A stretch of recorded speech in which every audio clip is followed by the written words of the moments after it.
Bienvenidos, bienvenidas habitantes de la Pachamama. Uruguay y Argentina tienen este domingo una cita electoral con definiciones que sobrepasan sus fronteras. Claro, el triunfo de las fuerzas de izquierda en los dos países podría equilibrar en América Latina lo que en los últimos años ha sido un avance de la derecha, con una agenda anclada particularmente a la política exterior de los Estados Unidos.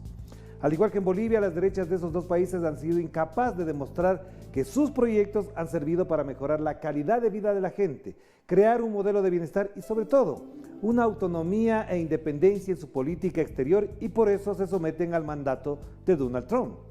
Argentina, tras las PASO del 11 de agosto pasado, entró en un nuevo escenario económico y, por tanto, las elecciones de este domingo adquieren otro sentido en la política.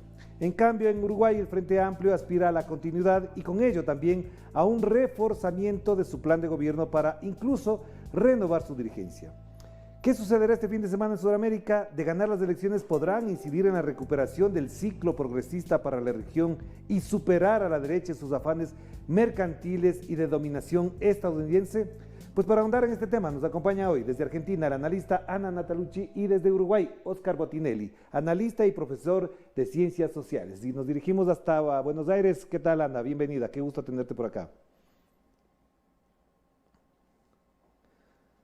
Hola Orlando, gracias por el llamado. Igualmente, entonces saludamos en Montevideo. ¿Qué tal, Jorge?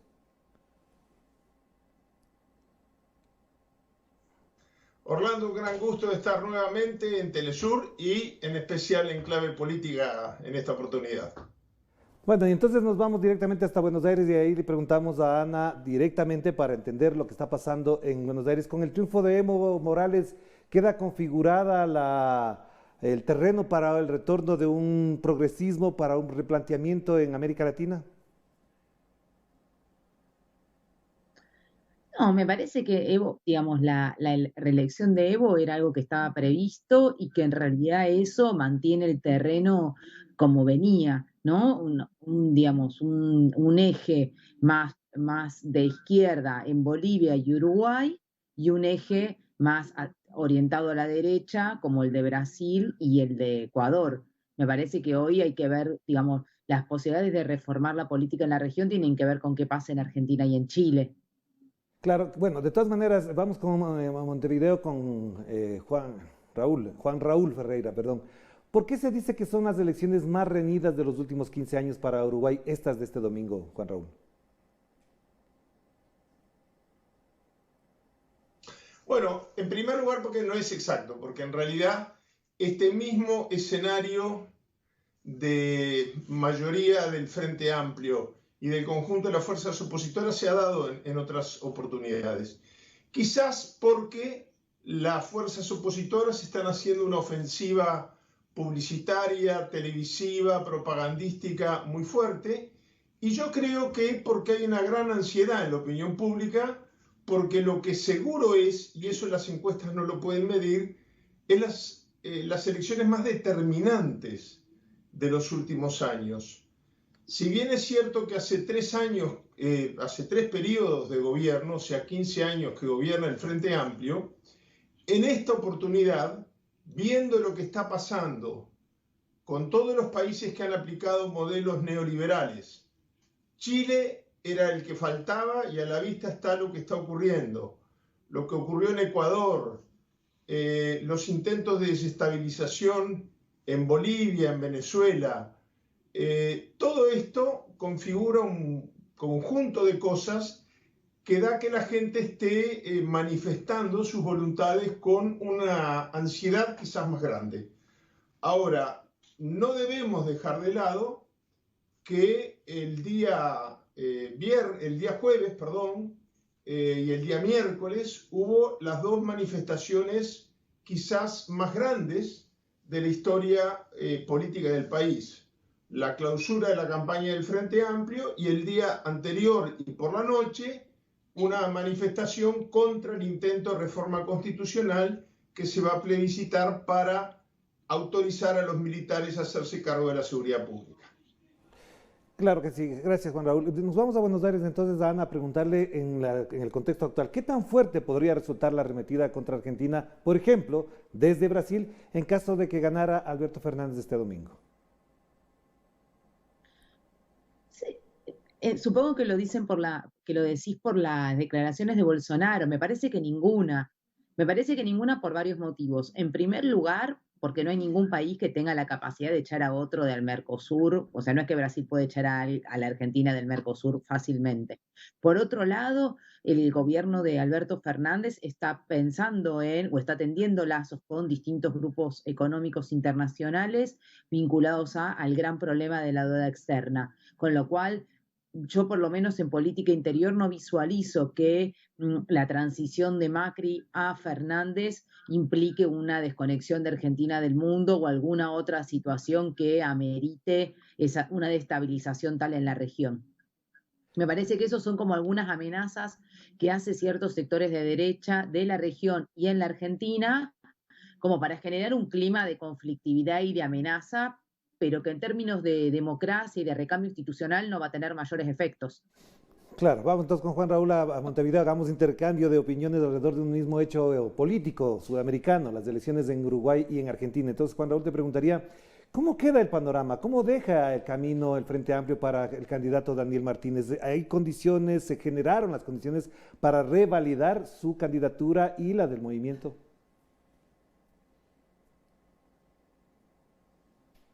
El Frente Amplio deja un país totalmente transformado. Naturalmente que 15 años de gobierno desgastan y que cuando la gente conquista más, quiere conquistar más aún. Pero creo que esto se manifiesta al inicio de una campaña electoral donde mucha gente, bueno, manifiesta que quiere más, ¿no? Lo que es totalmente humano. Pero de un mes atrás aproximadamente ha habido un punto de quiebre muy visible. Por un lado, perdón que lo diga con un lenguaje un poco vulgar, pero es el más elocuente. La derecha viene por todo. Todos los partidos neoliberales de oposición, más una novedad en la política uruguaya, que es la irrupción en escena de un partido militar de nombre Cabildo Abierto y encabezado como candidato a presidente por quien fuera comandante en jefe del ejército, destituido por haber ocultado el nombre de personas que en su conocimiento habían cometido terrorismo de Estado. Curiosamente, los dos partidos históricos manifiestan una voluntad de coaligarse aún con el partido militar. Y la única consigna y la única propuesta es no al Frente Amplio, no al progresismo, no a la izquierda aglomerada en sus diferentes matices en la coalición Frente Amplio. Entonces, todo esto le ha dado unas características muy especiales a la elección. El hecho de que además, junto con la elección presidencial, se plebiscite una reforma constitucional que autoriza cosas históricamente prohibidas en Uruguay, como el allanamiento nocturno, la custodia de las calles por parte de las guardias militares. Yo diría que fue casi un milagro lo que ocurrió en Chile para abrirle los ojos a una cantidad de uruguayos. Pero, bueno, yo como no soy corresponsal, soy analista, le tengo que agregar subjetivismo a esto. ¿Cómo veo yo las cosas? Yo creo que el Frente Amplio ha logrado una solidez que desde un mes atrás empezó a desconcertar y a descompaginar las encuestas. Claro, vamos entonces a Buenos Aires, porque uno de los elementos que ha circulado, que se ha manifestado al cierre de la campaña es esta publicación, ahora sí, aparentemente, de los cuadernos verídicos de Cristina o de que denuncian a Cristina. Te pregunto entonces, Ana, ¿lograrán boicotear el resultado del próximo domingo a favor del Frente de Todos con los cuadernos donde se revelaría una supuesta corrupción? Ayer aparecieron los cuadernos que supuestamente eran cuadernos que estaban quemados y ahora reaparecieron. Es poco serio, es un manotazo de ahogado de último momento. Lo cierto es que las encuestas dan, digamos, por lo menos un margen de intención electoral a Fernández entre el 48 y el 56% y a Macri entre el 32 y el 27%, con lo cual es una diferencia de tal magnitud que parece difícil que hubiera algún tipo de manipulación o intento de fraude.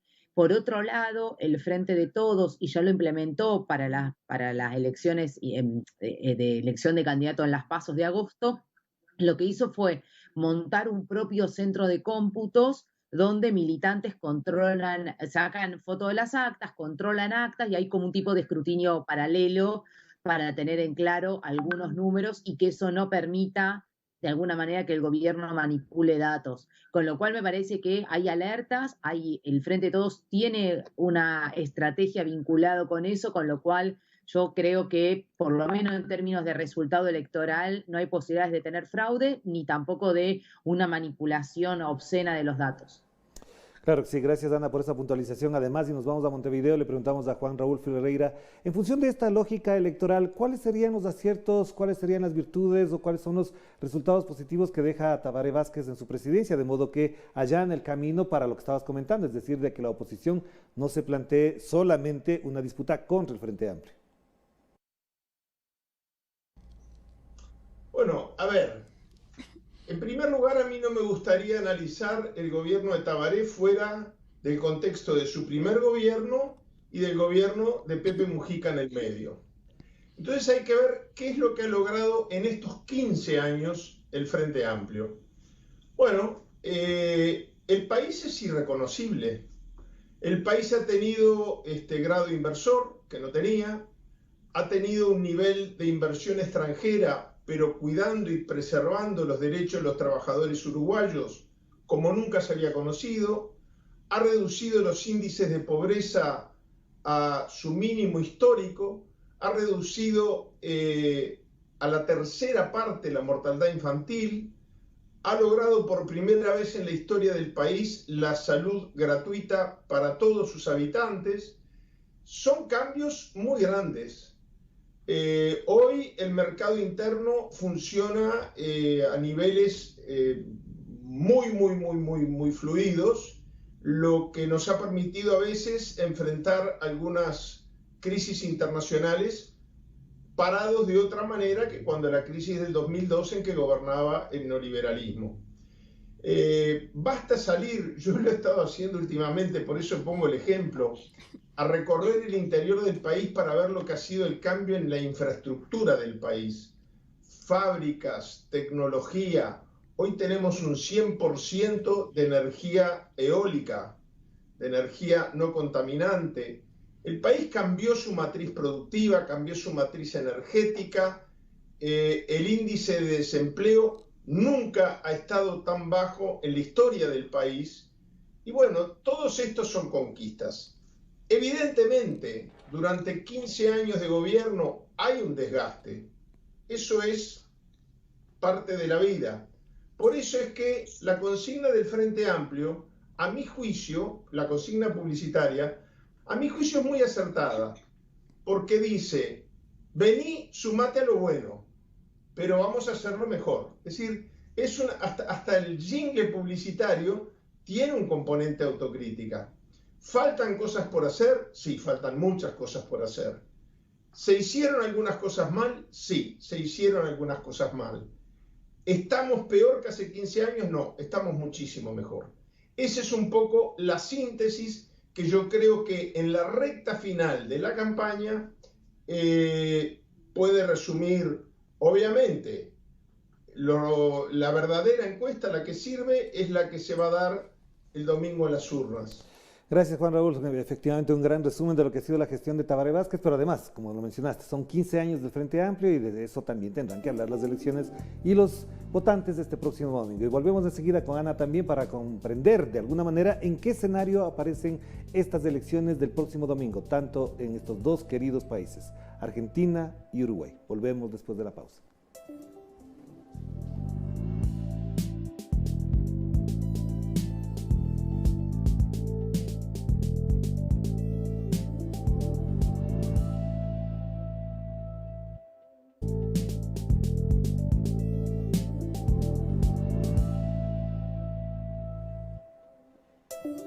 Estamos de vuelta aquí en Clave Política a través de Telesur, la señal informativa de América Latina, y nos vamos directamente a Buenos Aires, donde Ana Natalucci quiere comentar con nosotros. Queremos que nos comente cómo se encuentra la situación electoral, y la primera pregunta que le haríamos en esta segunda parte es: ¿qué tan probable es, Ana, que Alberto Fernández gane en primera vuelta luego de esta campaña que se ha desatado en los últimos días, una campaña sucia contra las candidaturas del Frente de Todos? Ana, adelante. Es muy probable. De hecho, las encuestas, una de las últimas encuestas que circula y algunos datos que intentan como nuclear las encuestas dan a Macri una diferencia entre un mínimo de 27 puntos y un máximo de 33, y a la fórmula de Fernández un mínimo de 48 y un máximo de 56. Es poco probable que, recordemos que Fernández sacaron cerca de 48 puntos en las PASO, con lo cual después de la gravedad de la situación económica desde agosto a esta parte, es poco probable que Fernández logre retroceder bajo los 45 y Macri logre más de 10 puntos, que es lo que necesitaría. Con lo cual, el candidato, digamos, según la ley argentina, un candidato que tiene más de 45 puntos ya pasa, ya gana en primera vuelta, con lo cual es la situación más probable. Ok, vamos entonces a Montevideo con Juan Raúl Ferreira. A él le queríamos preguntar algo que es muy importante, porque si de ganar Daniel Martínez no tendría solamente que negociar dentro de su partido, que es una coalición de izquierda y que abarca a varias facciones, a varias tendencias, sino también con el resto de organizaciones, ¿cómo la tendrá en el campo de la gobernabilidad? ¿Cómo se manejará dentro de este complejo contexto que, tampoco siendo difícil, no es del todo fácil para una gestión administrativa gubernamental? Juan Raúl. Bueno, yo puedo hacer dos comentarios. Uno es, obviamente, vamos a saber esto después de la primera vuelta, porque aún no alcanzando la mayoría absoluta, si llegara a obtener entre 44 y 45%, no necesitaría negociar para obtener mayorías parlamentarias. Pero de todas maneras, está muy fraccionado el sistema político, es la elección de la historia en la que participan mayor cantidad de pequeños partidos que reúnen entre todos juntos un 6 o un 7%, pero que seguramente 2 o 3 de ellos van a tener alguna representación parlamentaria. Y repito, la gran novedad del partido militar. Obviamente con ellos la negociación es difícil y lamentablemente los partidos históricos que tenían su ala centro, su ala progresista y su ala conservadora, históricamente hoy tienen exclusivamente un ala neoliberal. Quizás el Partido Colorado Gallista, también es una curiosidad histórica, a diferencia del Partido Nacional, tiene una mayor flexibilidad de negociación. El Partido Nacional hoy representa la derecha de Piñera. A ver, en el Parlamento del Mercosur, hace apenas 2 semanas, el diputado del partido de Bolsonaro dijo que él quería terminar con unos vivas a la derecha. Y dijo: viva Macri, viva Luis Lacalle, el candidato de la derecha en Uruguay, y viva Bolsonaro. Es decir, que hasta en Brasil lo ven como su aliado natural a Lacalle Pou, el candidato del Partido Blanco. Claro que sí, vamos a volver sobre este tema particular, pero no queremos dejar de tocar en Argentina. Ana, ¿cómo están los ánimos de los ciudadanos con todo lo que ha ocurrido en Ecuador, en Chile, además de otros países, y la expectativa de las elecciones en Argentina y Uruguay? ¿Cómo ves en ese conjunto de eventos y acontecimientos lo que va a pasar en tu país y en Uruguay este domingo? No, el ambiente está tranquilo, sobre todo bueno, tranquilo. El otro día, digamos, el lunes, hubo una manifestación donde hubo digamos, en solidaridad con las movilizaciones de Chile, y hubo infiltrados del gobierno y hubo una represión a los sectores movilizados, pero en general la ciudadanía está calma, esperando votar el domingo. El gobierno prácticamente no ha tenido declaraciones acerca de la situación en Chile y en Uruguay, perdón, y en Ecuador.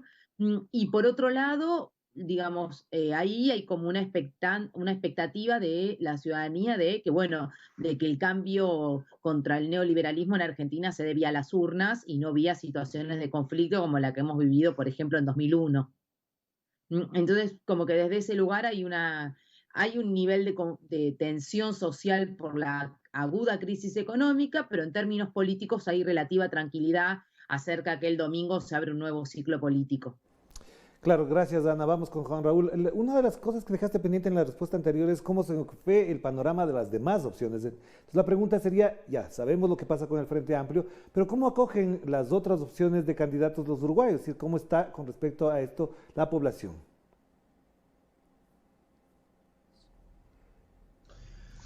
Bueno, son perfiles muy distintos. Yo acá puedo hacer una impresión subjetiva. Creo que hasta los seguidores de la calle Pou advierten que no es un candidato con el cual el normal de la población se pueda sentir identificado. Él ha tenido una vida muy privilegiada, estudió en una universidad privada, se crió en la residencia presidencial y ahora vive en una cancha de golf, no trabajó nunca en su vida, se recibió de abogado en una universidad privada, como dije, y no ha presentado un solo escrito en ningún juzgado, nunca tuvo que ejercer la profesión y trabajar. Bueno, eso sus propios seguidores admiten que es una debilidad. Daniel Martínez, que ha tenido una vida difícil, pero es un hombre que estuvo en el gobierno, fue presidente de la empresa estatal de hidrocarburos, pero también fue ministro de Industria, fue antes que eso dirigente sindical, antes de eso fue un simple trabajador, perdió su trabajo durante la dictadura, se casó muy joven, en fin, es una vida que el uruguayo medio puede verse reconocido aunque no haya tenido que atravesar algunas situaciones difíciles de la suya.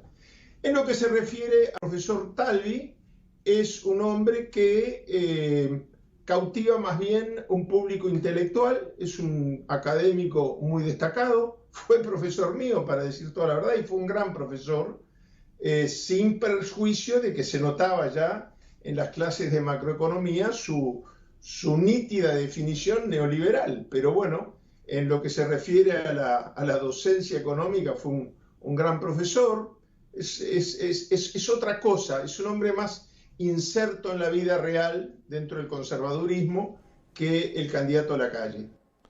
Claro, ya que estamos hablando de este tema con respecto a Uruguay, vamos a Argentina y le preguntaría a Ana, también una cosa que en calidad de analista investigadora te preocuparía, me imagino, y es hasta dónde Mauricio Macri y toda la derecha desperdició una gran oportunidad histórica, o te preguntaría también, ¿es solo Macri que desperdició esta oportunidad o la derecha en general ya desperdició una oportunidad histórica para la Argentina? Es una buena pregunta. Yo diría que fueron los dos, en el sentido que la derecha eligió un muy mal candidato para ser presidente, un presidente que evidentemente no estuvo a la altura de las circunstancias. Recordemos que tuvo a favor a todo el sistema financiero internacional, a las principales países, digamos, en términos económicos, tuvo de acuerdo con fondos, con organismos multilaterales de crédito, tuvo de acuerdo con medios de comunicación, con sectores de la derecha de la región, o sea, tenía unas condiciones impresionantes para poder llevar adelante un proyecto y sin embargo, cierta torpeza de su parte, por parte del gobierno, cierta desinteligencia, pero también creo yo, una idea equivocada por parte del gobierno y de los sectores dominantes argentinos que creen que leyeron la derrota del Frente para la Victoria en 2015 y en particular de su candidato Daniel Scioli como una idea acerca de un nuevo consenso neoliberal en la Argentina. Y me parece que lo que queda claro en estos 4 años es que en la Argentina no hay un consenso en pos de un nuevo neoliberalismo, que hay sectores que han resistido los avances de la derecha en términos de desestructurar derechos y de desestructurar condiciones de vida mínimas que son como una garantía en el país, y en ese punto me parece que eso es lo que queda claro ahora. Por eso me parece que también hay una idea ahí, respecto a lo que me preguntabas antes, Orlando, respecto de la región, me parece que hay una idea que en Argentina hay una posibilidad de recambio institucional y no de conflicto, como fue la salida del 2001, porque hubo una certeza de sectores organizados de qué se trataba el neoliberalismo, cuál era la propuesta y hacia dónde había que ir, que era en el sentido de construir una propuesta política que fuera superadora. Claro que sí, vale, y es oportuno lo que acabas de mencionar, Ana, porque también quisiéramos preguntarle a Juan Raúl, en Montevideo, ¿cómo recibirían los uruguayos un posible triunfo de la izquierda en Sudamérica, con lo que ha pasado en Bolivia, por ejemplo, y lo que pasaría supuestamente en Argentina también? ¿Cómo se plantea en este escenario Uruguay?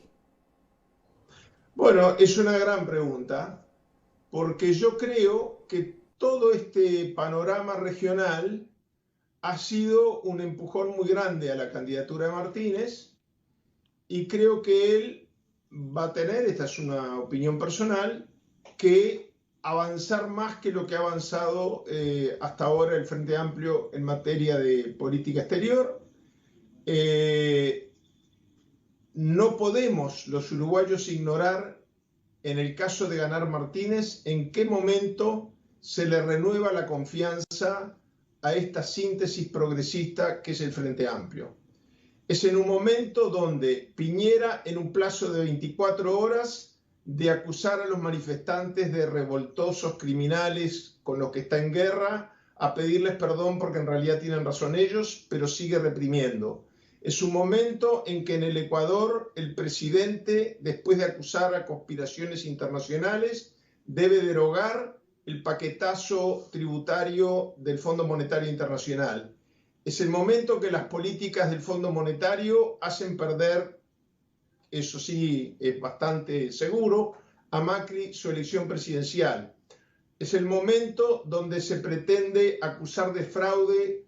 Yo fui, si me permite brevemente, pero yo fui 5 veces jefe de misión de observación electoral en Bolivia y me consta la manera sistemática como se está deformando la información, pero sale airoso el presidente de Bolivia y conquistará un nuevo mandato. Venezuela ha logrado no solamente ingresar al Consejo de Derechos Humanos de Naciones Unidas, sino entregar hace pocos días la presidencia del Movimiento de No Alineados, recibiendo un gran respaldo de y ha evitado la aplicación que pretendía el señor Almagro como del Tratado Interamericano de Asistencia Recíproca. Hubo un momento que era casi que inminente una intervención militar en Venezuela, eso ha sido desechado. Es decir, parecería que el ciclo del paraíso neoliberal se está terminando en América Latina. Y esa responsabilidad va a recaer también sobre los hombros de Martínez en caso de ganar la elección. Claro que sí, muchas gracias Juan Raúl. Nos despedimos entonces. También queremos darle un abrazo a la distancia a Ana a propósito de lo que pasa en Argentina, de lo que pensamos sobre Argentina y lo que efectivamente esperamos de Argentina. Gracias Ana, un abrazo. Gracias Orlando por el llamado. Muy amable. Igualmente a Juan Raúl, un abrazo a la distancia en que Montevideo, en Uruguay, ese gran país, querido y lindo país, pase lo mejor. Un abrazo Juan Raúl. Orlando, muchísimas gracias a ti y a todo el equipo de Telesur y como siempre a las órdenes. Muy amable. Y gracias a todos ustedes por acompañarnos. Este domingo tenemos una edición especial porque efectivamente Telesur estará en los acontecimientos donde América Latina sienta, palpite sus necesidades, sus pulsaciones democráticas, políticas y transformadoras. Así para eso estamos. Lo hemos demostrado a lo largo de las últimas jornadas, en estas 2 últimas semanas en acontecimientos en Ecuador y en Chile, donde la gente ha reconocido este trabajo profesional y por supuesto felicitaciones a nuestro equipo, a nuestra dirigencia periodística que sabemos enfrentar y afrontar circunstancias difíciles con la pasión de este oficio, del mejor oficio del mundo, el periodismo. Que la pasen bien. Chao, chao.